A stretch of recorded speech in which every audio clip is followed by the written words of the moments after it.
Welcome to Through the Glass Columns, your weekly Wheel of Time read along podcast. The Wheel of Time turns and ages come and pass, leaving memories that become legend. Legend fades to myth, and even myth is long forgotten when the age that gave it birth comes again. That is your host, Greg, who somehow still knows very little about the Wheel of Time, even though he usually pretends otherwise. And that is Tylor, our resident expert, who makes sure you know how much he knows about the Wheel of Time. It's a lot. Join us each week as we continue our journey through Robert Jordan's great fantasy epic, exploring the books, the television show, ill-advised discussions of visual media on a non-visual podcast, and so much more. Although, actually not. It's just that. Yes, all that and actually nothing else as we travel on, and I know what this means now, through the glass columns. Yeah, he really doesn't know all that much. No, you don't know that much.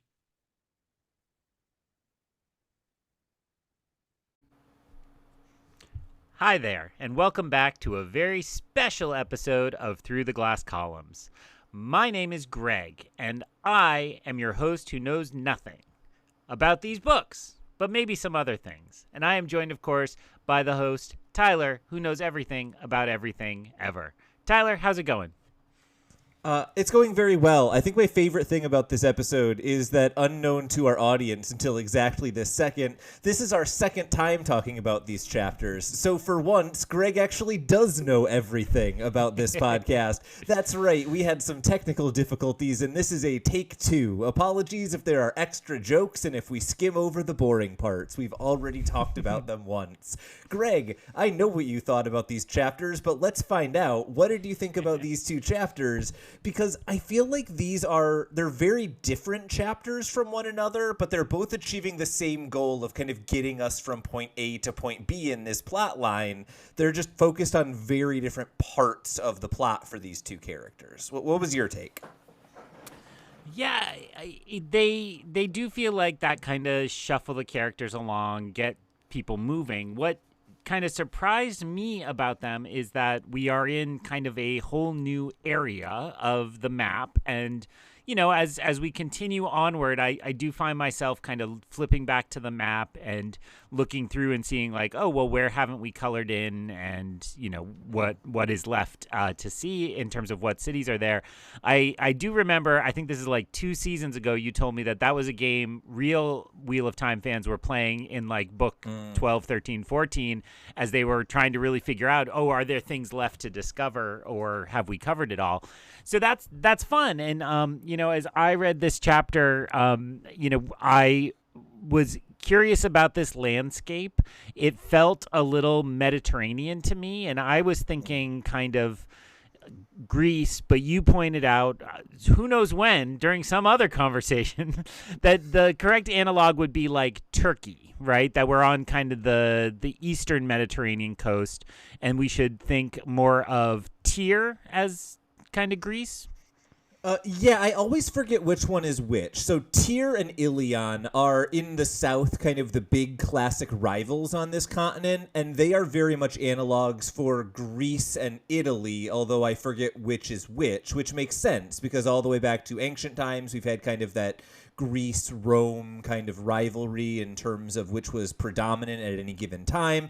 And so the idea that kind of the rest of the southern coast follows that kind of Mediterranean flair, but some of the maybe like smaller countries that didn't have quite as much influence, right? I think of, a lot of the, states that were part of the Czech Republic and now are Czechoslovakia and all of those countries, right? Or I think Turkey is a good example, right? Of these countries that maybe didn't have the old-timey historical dominance, but are still kind of prominent in that region.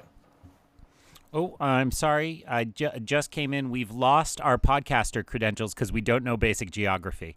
All right. But it is fun, and it is interesting to think about, the reference Elaine makes to kind of large estates and stonework. That's where I got, I was thinking of those like Greek island estates that just have big fields for the goats and so on in kind of the classic sense. So, but before we do that, we have to first get into a discussion of visual media on a non-visual podcast. Cue the theme music. Do do do do do do do do. He didn't even call it ill-advised, y'all. I don't know how we can have him as our podcast host going forward. That's right. We have a new chapter icon in chapter 13. It's an elephant, and it's scary. That's about all the intro I can give without saying literally all of my thoughts about this chapter icon. What did you think here, Greg? My first thought, and again, who knows when we're recording, or when we're re-recording, but my first thought was I thought this looked like the Alien face hugger, and maybe that's because there's an Alien movie and I just watched a bunch of the older Alien movies, but there's a quality to this elephant that looks like that design, and I think that just speaks to how it's otherworldly. It's very obviously elephant inspired. And I would say what else is dominant is how it is dark, right? Like, I think of an elephant, and I would think like light gray skin. So I would almost inverse these colors, right? Do a white with a black outline. But this is decidedly dark, and I think that choice, plus the slightly different shape to the ears, makes this feel very otherworldly. Yeah, my notes, literally what I have written down are elephant, dark, Cthulhu, ? So I think you're hitting exactly the mood that I was feeling, that kind of like otherworldly. It is an elephant, but it is an elephant that makes me feel more wrong than elephants normally make me feel. They're usually cute and cuddly. This one will haunt my dreams. So you're saying elephants don't make you feel right, but less wrong than this. It makes you feel. All elephants are a little bit a monstrosity against nature, but this one in particular will ruin me. I don't have anything else to say. This just in, we lost our zoology fans too. All right, that's it. We're working our way through all the disciplines. Yeah, and the last thing I'll say, because you were trying to transition out of that, is just that even given my understanding of that chapter, it surprises me that this creature ranks high enough to be an icon, right? Whether it represents the characters in this chapter or the creature, I'm like, none of this felt major enough to warrant inclusion. So that was the question I was going to ask you. What do you think the next chapter with this icon will be? Do you think we are going to get another elephant encounter? Do you think we are going to get another circus encounter? Do you think one of the minor characters we met in town or in the circus is going to become a character big enough to get their own symbol? Where do you think this shows up again? Because I don't think we're in the habit of one-off chapter icons. If I had to put money down, which you're asking me to do, maybe there'll be a Cirque du Soleil. Pause for laughter. Nice. Got it. But I assume my money would be on the guy leading the circus, that this character kind of gets a promotion or there's more going on with him. There's always this idea that we have the Forsaken around, and it could be anybody, right? That could be a Forsaken in disguise. Now I sound like Transformers, kind of. More than meets the eyes. They're Forsaken in disguise. You have no idea how many Transformers commercials I saw this past weekend. They sponsored something that I was streaming, and it was like every 10 minutes. Transformers 1, it's coming. It doesn't look that great. I was there at the fan preview event, so first of all, check yourself. Second of all, it isn't that great. So yeah, my version of that was Agatha all along every 10 minutes in a 2.5-hour movie I streamed. So we're there. We're talking about our streaming stuff, so I think we should move on for the Tylor Orm patented summary of Chapter 13, A Small Room in Sienda. Let's see how long I can make this very short chapter. Elaine rides uncomfortably, thinking that the king holds power in the area by banning stone construction, and that makes him a weaker leader than she would want. Nynaeve is in a terrible mood and demands that Tom drive faster. Elaine starts to speak, but is cut off by Nynaeve, who's kind of acidly asking if the lady needs anything, and is playing into the fact that she has to be the servant when they are in public together. Elaine starts to think about how Nynaeve actually agreed to and even suggested being the servant initially, but once they arrived in a town, one of the innkeepers insisted that Nynaeve do all of the work, and Nynaeve had to do it because they were in public, and ever since then she's been in a terrible mood, despite the fact that Elaine has been trying to make it up to her. Nynaeve eventually does so much complaining that Elaine snaps, and she basically yells at her, saying that she did everything she possibly could, and while she is kind of thinking this is the right decision anyway, she will swap roles if needed, and Nynaeve admits that it only makes sense for her to be the servant and for Elaine to be the person who is playing the noble, and then Nynaeve kind of funnily asks whether or not Tom can slow down because he's driving her crazy by going so fast, even though she asked him to drive so fast. Elaine says they don't know what is awaiting them in Tar Valon after the confusion about the messages that they received in the previous village, and Nynaeve says that they must behave as if the Black Aja holds Tar Valon because they don't have a better explanation for why they've been called back after being sent away. They plan to ask Egwene when they are next meeting her in Teleron Riod, and then we also hear that there is, at this point, the cart stopped abruptly, and Tom says that there is a menagerie and a circus ahead, and we see 3 enormous gray animals that grab Elaine's attention. She recognizes them as being Shan-Chan animals. At this point, Valan Luca, the circus leader, approaches, and he apologizes for what he calls his boar horses, which he says are from Shara, and he offers to tell them more about Shara, but Elaine doesn't believe him because she knows where they are from. Elaine asks why he is going towards Galen because the prophet is there causing problems, and he says that anywhere there are crowds, they will want to be entertained. Valan Luca says that he needs money after having to pay fees in Sienda, and Elaine offers him some money, but it is given to him by Nynaeve, who apparently stiffs him and only gives him a very small amount of money. Elaine seems upset about this and thinks that he is going to have a grudge against them if he ever runs into them again. They arrive in town where the elephants destroyed one of the inns, and they see a large number of white cloaks and soldiers everywhere throughout town. The surviving inn is full of white cloaks, and Elaine pretends that she was an Amador for balls when she's asked by the innkeeper, and Elaine demands 2 beds so that Nynaeve can have a full bed, and Nynaeve seems appreciative about this. The men have to sleep in the stable, however, because it is so busy with the other inn destroyed. The innkeeper wants the horn to be unfound. We learn that she is leading Elaine to her room so that the last battle can never start, and Elaine thinks that is a ridiculous idea. Nynaeve seems upset that Elaine suggested that she snores, even though she does, and Nynaeve laments the lack of herbs to make her sleep. Julian and Tom, we learn, will gather some information in the town, and in the morning they will report because Nynaeve doesn't want them interrupting her while she is trying to get into Teleron Riod. While Nynaeve prepares to enter Teleron Riod with the ring, she says that they have time and that Egwene is on a short leash, and that is a good thing for her, but Elaine says that she should pass on the message that she loves only Rand, and then Elaine starts to wonder whether Nynaeve only agreed to be the maid so that she could stop Elaine from kissing Tom. End of chapter. Boy, did that take me a while to summarize. They went into town and then they went to sleep. What did you think here? This is a tough chapter because, in the lead, we talked about how it's mostly travel and, like you just said, it's about getting them to the inn and getting them to sleep to start the dream meetings. I thought this was like a super annoying Nynaeve chapter. There's been this kind of way in which they kind of pick 2 of Robert Jordan picks like 2 of the female characters to just out of nowhere have beef, and that counts as their plot line for the book. And this one just felt absolutely ridiculous. Look, I get it. They're 18-year-olds. They're meant to not be perfect human beings. Nynaeve's a little older, right? But But the way it's like they both agree that this is the best way to keep them alive and keep them safe, and Nynaeve is going to, completely make it miserable for all of them. I was just rolling my eyes and knowing all too well that this was just terrible.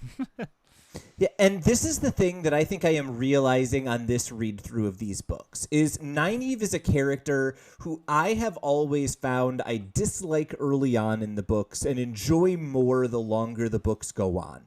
And I think the reason why is that I enjoy Nynaeve quite a bit from Nynaeve's POV, but I do not really enjoy Nynaeve from other characters' perspectives, right? The fun thing about Nynaeve is that she is so kind of driven by her emotions and by her instincts rather than by kind of deliberate thought, that she's often behaving in ways that don't line up with the way that she is kind of perceiving herself as behaving. And that is really, really fun when you are seeing both sides of that coin. And it is absolutely the worst experience when you are just seeing the outward negativity and have no idea what is kind of indirectly, awkwardly causing that to come out, even though she doesn't quite realize the way it's being perceived, right? If you only get half of that magic trick, it's really boring. Yeah, I mean, the old cliche of like hurt people, and when Nynaeve is being presented from somebody else's perspective, you kind of forget about the soft underbelly that is there and is often motivating her prickly attitude. And so in this case, it's just terrible. I mean, I was just so frustrated by her. And I'm somebody, if my wife were here, she would attest that I often don't know when the bit should end. Like when everybody else is sick of my jokes, I still go another month or two with the same refrain. I inherited it from my father, who to this day, if I say that like my arm hurts, he'll be like, "Does your face hurt? Because it's killing me." Every year of my childhood, forever. That was how my pain was dealt with. So I do feel like I want to be more sympathetic than I am. It's just, I think it's because there are such dire stakes on this that it's not just, oh, isn't that funny that they are disagreeing. It's like, get it together. You almost lost it all just like, one chapter ago. You got to be on the run and you got to be smarter than this. Well, and I think what you're identifying is the problem that Robert Jordan is running into by wanting to give his characters kind of small-scale, character-driven arcs in these books, when it feels like literally a month ago for these characters, they were battling one of the most powerful evil women in the world, and now they're upset that they have to dress in like a maid dress, right? It feels like this is the right thing for these characters to have a place to go for the arc in this book, but it just feels like such a big step backwards from the end of last book that it almost doesn't feel worth it, even though I know it will probably pay off when the characters take another step forward at the end of this book. I hope it does.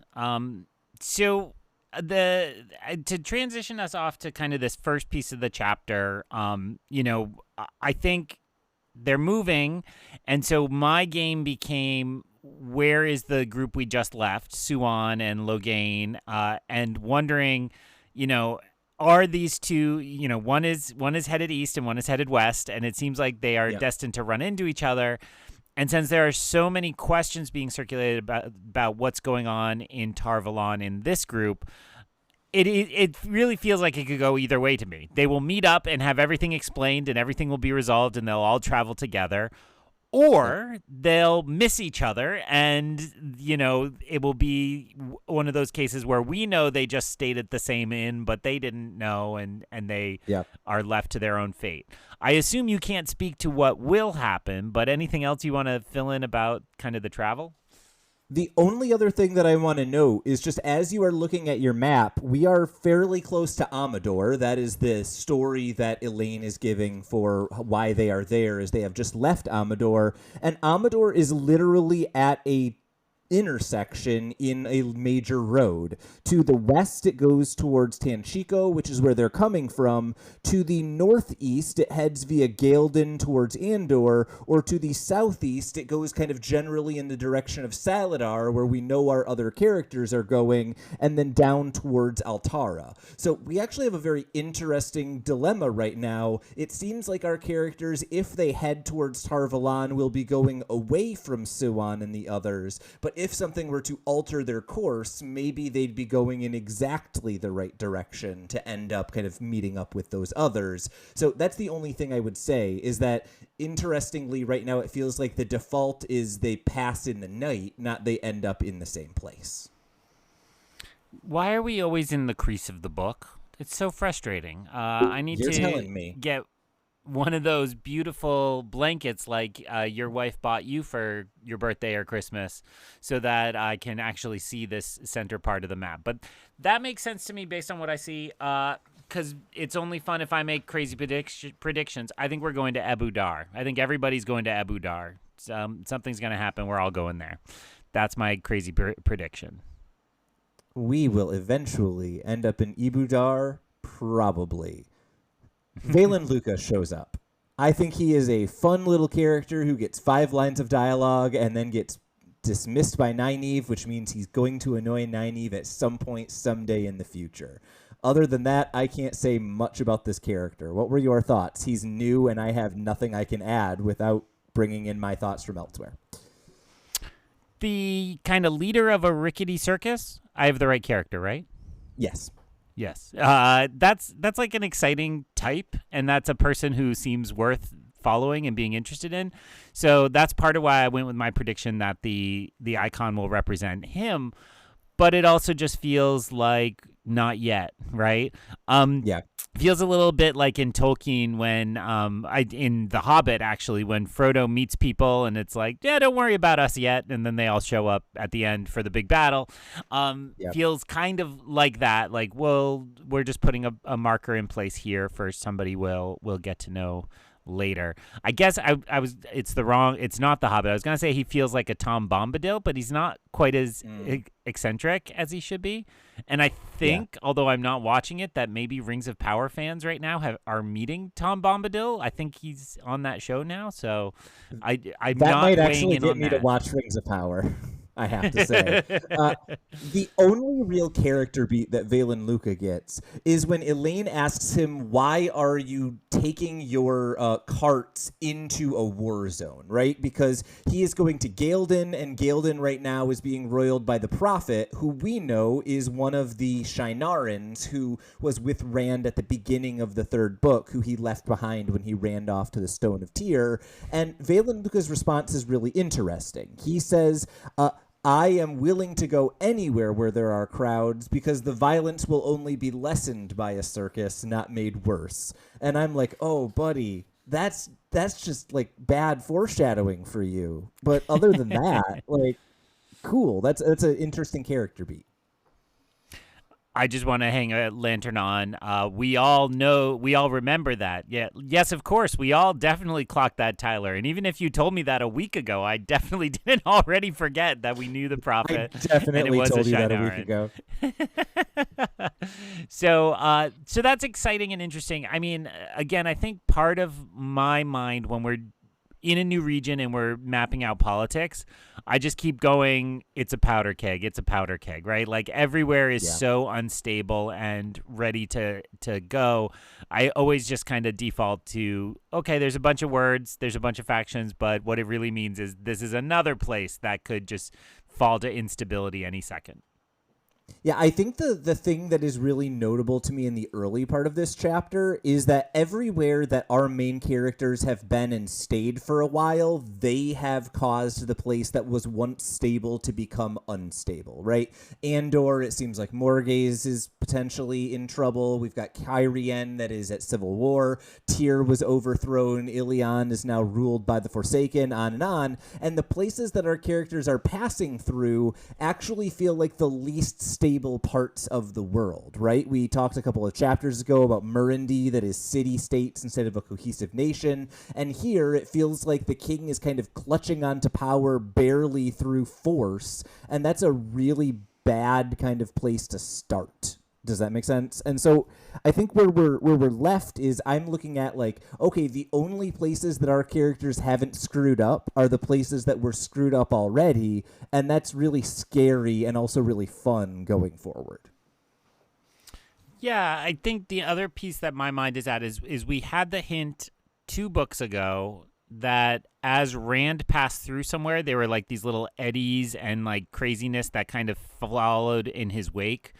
That was actually a pretty good metaphor. That eddies do form in a wake. Wow. And so that kind of made sense. And as we just had a bunch of map talk, I don't think we're aware of exactly how Rand passed through here, but we know he went from Falm to Ilion, to Tear. And that's, I mean, roughly through all this. So my mind goes, was this always unstable, or is this like the far parts of Rand's wake? Like, there are those immediate ripples we heard about of people getting married and crops going bad, but what happens then when you add that instability to these unstable regions, and how far is that? So and that kind of fits with where we are at the end of the chapter, which is, are these the things happening by accident, or are these the things going towards the prophecy? And I think that seems to be something Robert Jordan likes to play with, right? Are and that's classic mythology. Are they causing the outcomes, or are, the outcomes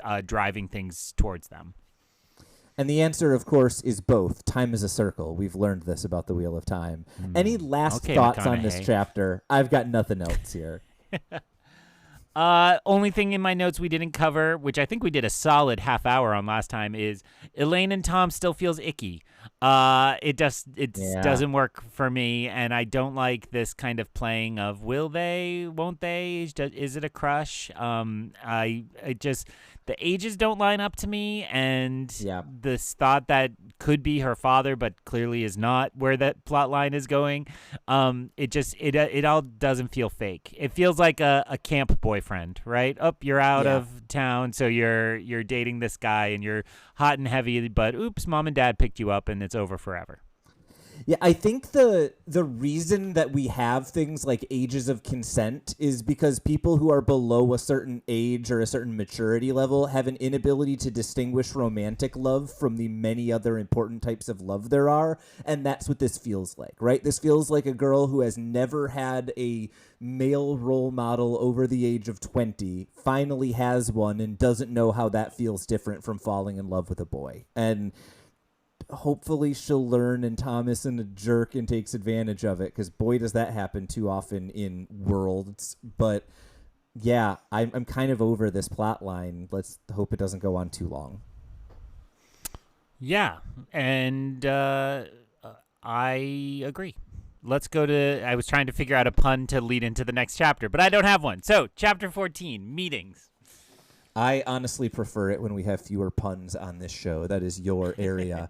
Meetings. Nynaeve is in Teleron Riod in the heart of the Stone of Tyr. She avoids walking too close to the sword because she wants to avoid the traps on Kalendor. She feels watched and worries about Mogadien, knowing that she is so skilled in the world of dreams, and then she changes her clothing, but only somewhat successfully. She calls out to Birgitta, who steps out from behind a column. Gaidal is not there, we learn, and he has not been there for some time. Birgitta suspects that he has been born again, spun out by the wheel, and that means that she soon will also be spun out, because she is generally a few years younger than him in all of their stories. We learn that time doesn't pass in the world of dreams the same way it does in the waking world, and she describes 10 days taking place as 4 for her, but then 1 day seeming to take 3 or 4 for her as well.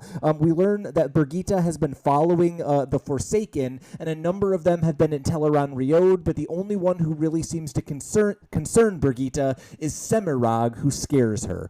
We learn that the Forsaken are also trailing one another, and Birgitta seems amused when Nynaeve tells her not to take risks in Teleron Riod. Mogadien has not been seen at all since her battle with Nynaeve, and Birgitta says that she may have ways to hide in Teleron Riod, and Birgitta says that she will avoid being seen by others, and Nynaeve kind of makes her swear that she will do everything possible not to be noticed, and this actually seems to amuse Birgitta. Nynaeve, however, we learn, is sworn not to tell anyone about Birgitta. It seems that only Birgitta, Elaine, and Nynaeve know that she exists or is around in Teleron Riod, and Birgitta refuses to give any any permission for Nynaeve to tell Egwene or anyone else, and then Brigitte leaves abruptly. Nynaeve creates a mirror and admires the dress she's created herself, and then a stray thought puts her in a very revealing Damani dress. This is, of course, when Egwene arrives, and she seems scandalized. Nynaeve is embarrassed, and even more so because Melaine is the wise one who is there to see it,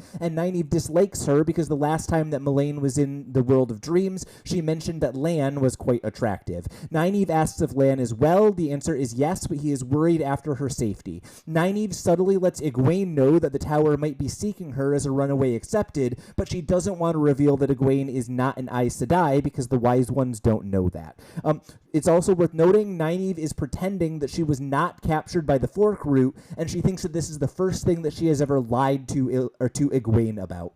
Melaine judges the Aes Sedai for all of the scheming that she thinks that they are doing, and Nynaeve thinks that she can control her temper, which I wrote lol next to, and then apparently forgot I did, and wrote lol again. Nynaeve gets the news that the Aiel... she gets the news of the Aiel headed towards Cairhien, and she thinks that this is very problematic, but she also thinks about how much Rand has changed, and also the way that she thinks about Rand has changed.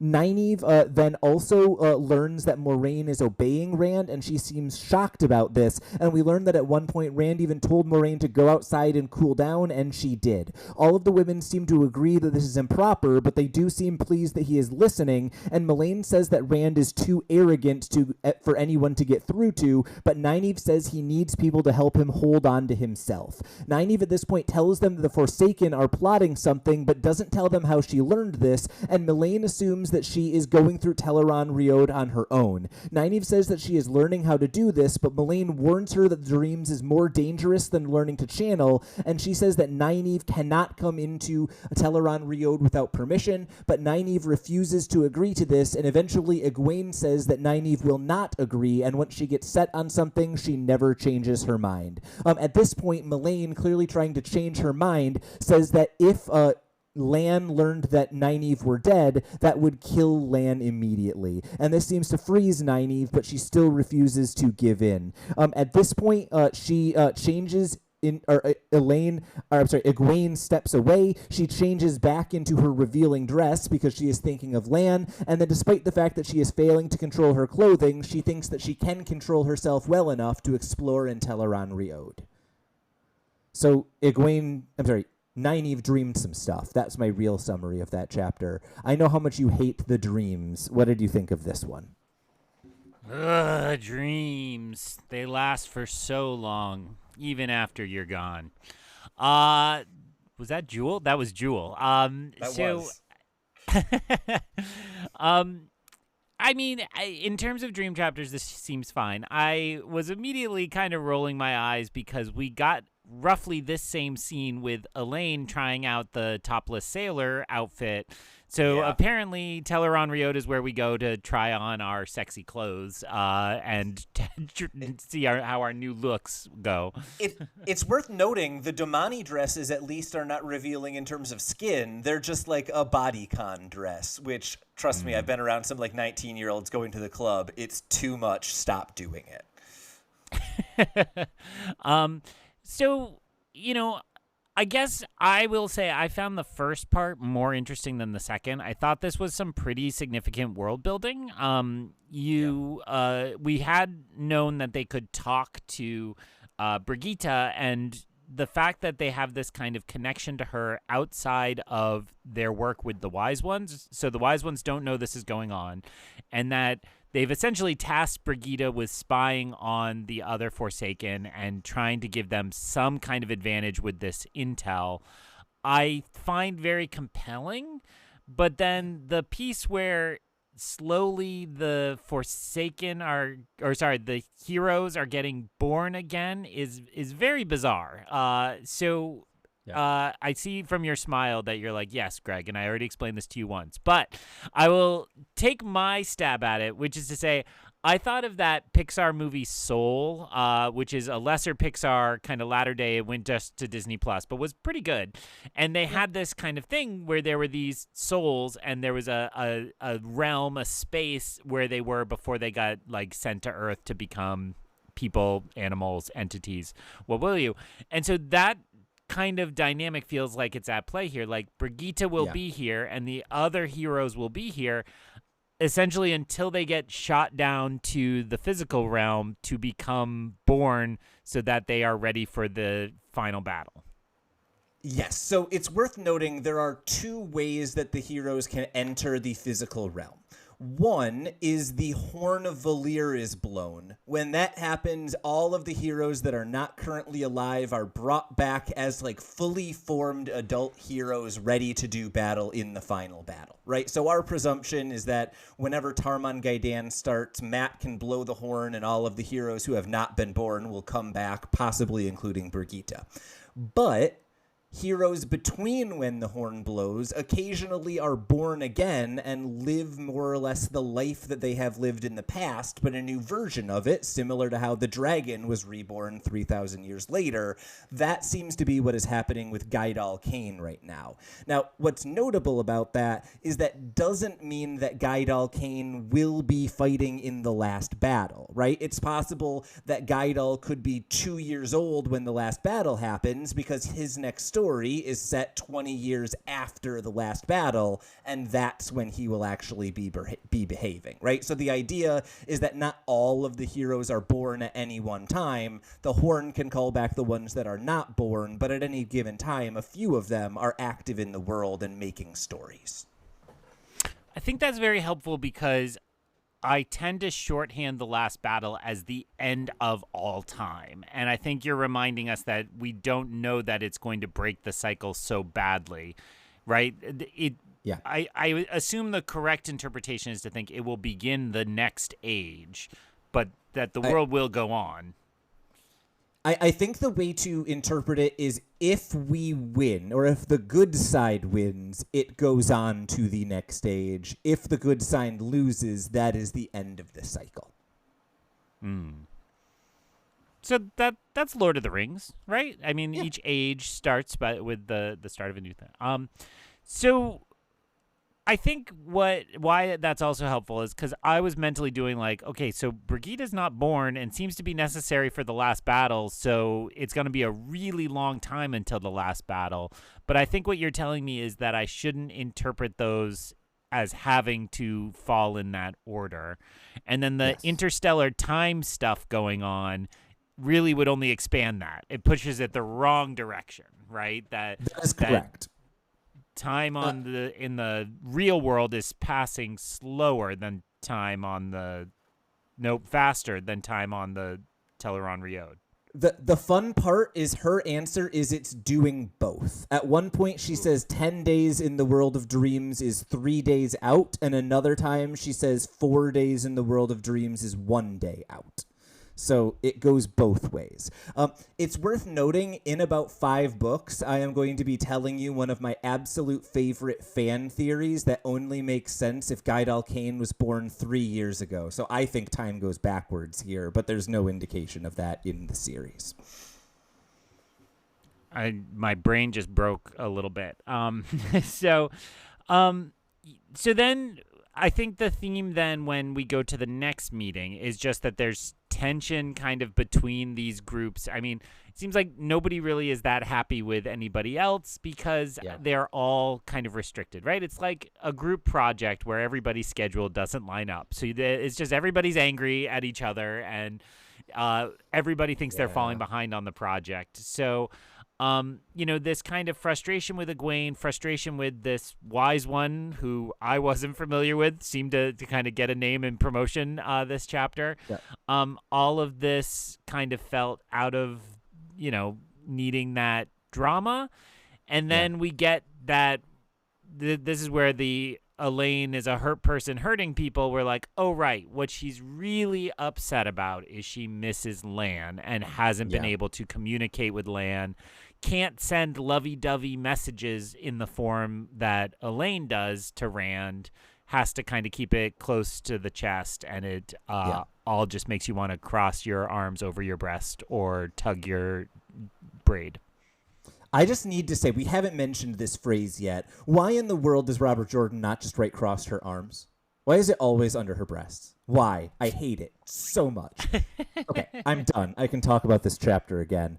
I think we take this character by character, and Nynaeve is the right one to start with, right? One, this is the moment where I enjoy Nynaeve because watching her not realize why her dress is changing and then not realizing why she's behaving the way around Egwene and then not realizing why she's responding the way she is to Melaine, all of that plays really well when you can see her thoughts are two steps behind the conversation, right? That was really fun for me. It's a moment that worked. And then the moment that really kind of stopped Nynaeve and drew my attention by how much the narration changed is when Melaine says, the day you die, Lan will die also. And that really felt like kind of the moment that took, like you're saying, the subtext of the previous chapter and just held it up in the sun for everyone to see. And I mean, if I'm being completely honest, I'm like, I don't care. Like, I feel this way about the other drama, which is that I just feel like this is all trying to heighten the tension when it's like all of this is going to just feel like such small potatoes when we're actually preparing for the last battle that none of these kind of character differences are really going to impact us in the long run. But, you know, and this goes back to your thesis from the last chapter, I do find Nynaeve more sympathetic here, seeing the hurt and seeing her concern for Lan. I think that just naturally brings out sympathy. And I think because it was from Nynaeve's perspective, this is the first time that I haven't felt like Melaine was one of the faceless Aiel among the wise ones, right? Previously, I feel like Amiss I had at least an image of because like the really, really old woman with the stark white hair who somehow looks 20 on the face kind of works. But Melaine is now the second wise one who I can immediately go like, oh, I know who that is. Who is Melaine? She is the wise one who has a thing for Lan, and I find that hilarious for us to hear Nynaeve analyzing. I don't have anything else to say about her. She's a wise one I can identify, which puts her ahead of most wise ones, and I got a chuckle out of it. What did you think of this character? I mean, there's not much more than that. Because of being wise ones, I picture very old, crotchety, like witch like figures, which I don't think is far off. So it does fit the kind of not Betty White, but the other Golden Girl, Rose on the Golden Girls, who's like, they derive comedy from the horny old lady because isn't that funny? Because that's not how we think of old women in our society. So, no, Blanche. Rose is the old one. Come on. Where's your Golden Girls spin-off podcast? I am a little bit too young for that. It was like occasionally on Nick at Night. I'm sorry. I'm a bad friend. We just so many people when I said it was Rose paused the podcast to send us an angry email. So and then they'll turn it back on and be like, "Oh, he corrected himself, but it's too late. I've already sent him righteous hatred."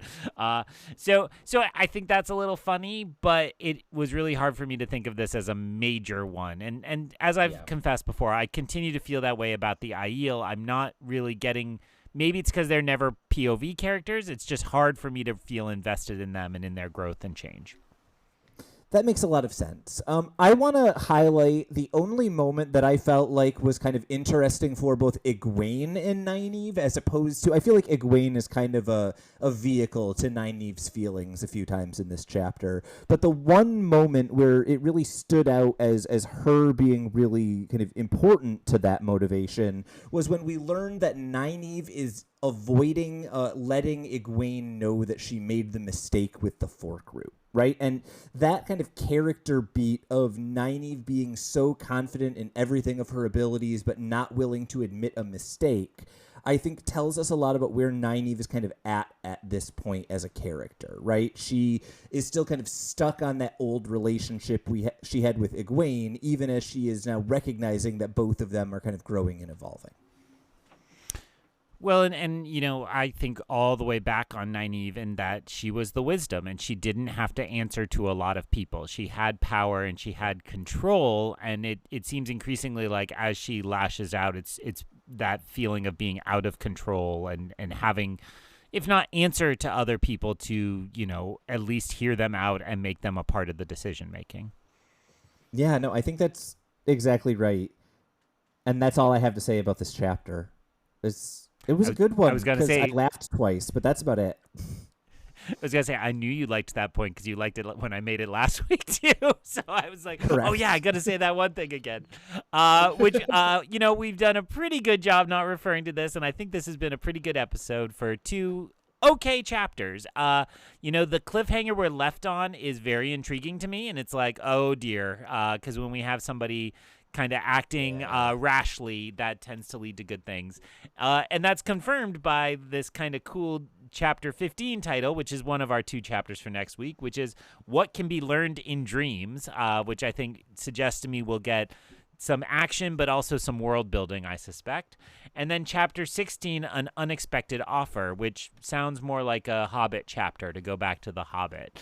But two chapters again next week, which I'm really looking forward to because I've been looking forward to for longer than we usually are. So we thank you all for your patience. Not that you really knew it, but if this episode annoyed you, it's actually the first time in our recording history we've lost anything. I think. I mean, I think we've had patchy editing and such, but these things happen to all podcasts. So we thank you for your patience, and we hope that we haven't so hurt your feelings that you'll still join us next time. Where, Tyler? Through the Glass Columns. I don't know why I said it like that. So ends another episode of Through the Glass Columns. We thank you for joining us and continuing with us on our quest to cover all of the Wheel of Time in our own sweet time. This podcast features original content developed by Tylor Orm and Greg Cass and is not in any way affiliated with, associated with, or condoned by the Robert Jordan Estate, Tor Fantasy, Amazon, or our wives. All content is intended for entertainment and educational purposes only. If you're enjoying this podcast, please seek out the books from your local bookshop or library and join us as we continue our journey. If you'd like to contact us to share your thoughts or give feedback, find us on Instagram or Threads by searching Through the Glass Columns. Thank you once again for being a part of this community. If you're enjoying the show, please subscribe, leave us a review wherever you are listening, and recommend this show on your social media to help us grow our community. We look forward to welcoming you back next time on Through the Glass Columns.